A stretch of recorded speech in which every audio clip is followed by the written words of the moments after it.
Agar kelgusi 10 yilda yer sharida yomg'ir yog'ish to'xtasa, nima ish yuz berdi?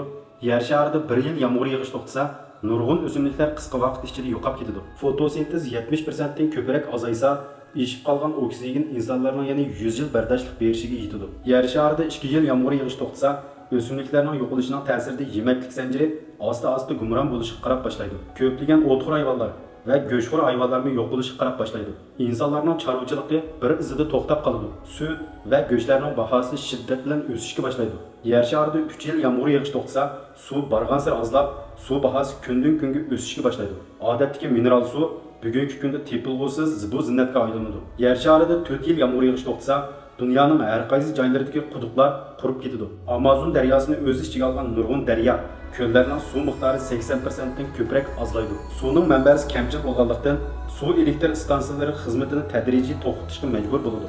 Elektr kuchining yetishmasligi insonlarning asosiy turmushiga bevosita ta'sir ko'rsatadi. Yer sharida 5 yil yomg'ir yog'ish to'xtasa, insonlar ishning og'irligini oxir tushunib yetadi. Har qaysi davlat olimlari birlashib taqobil turish tadbirini muzokara qilishga boshlaydi. Kishilar tadrijiy holda shamol kuchi va quyosh energiyasidan foydalanib to'k chiqarish qatorliq yangi tipdagi to'k chiqarish usullarini qo'llanib, jamiyatning normal aylanishiga kapolatlik qildi. Yetarli yemaklikning kelishiga kapolatlik qilish uchun muhim bo'lgan ko'ktatliklarning itizligini sug'urishga boshlaydi.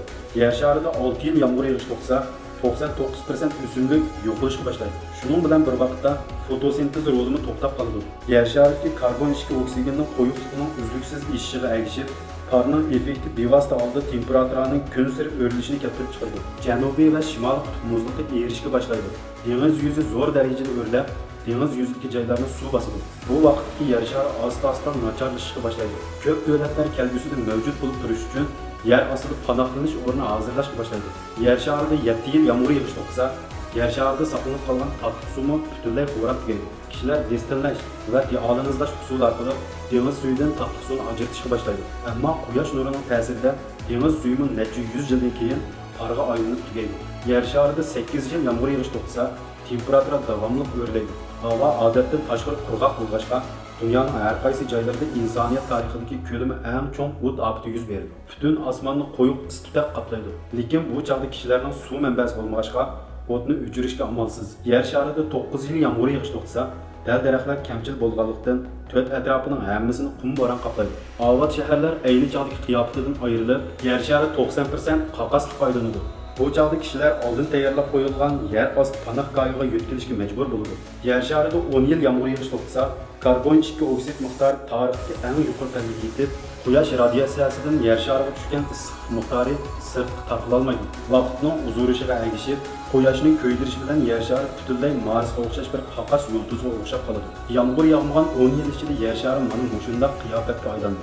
O'ylab yetgan bo'ludiki, suv boyligi insoniyat va tabiatga qanchalik muhim.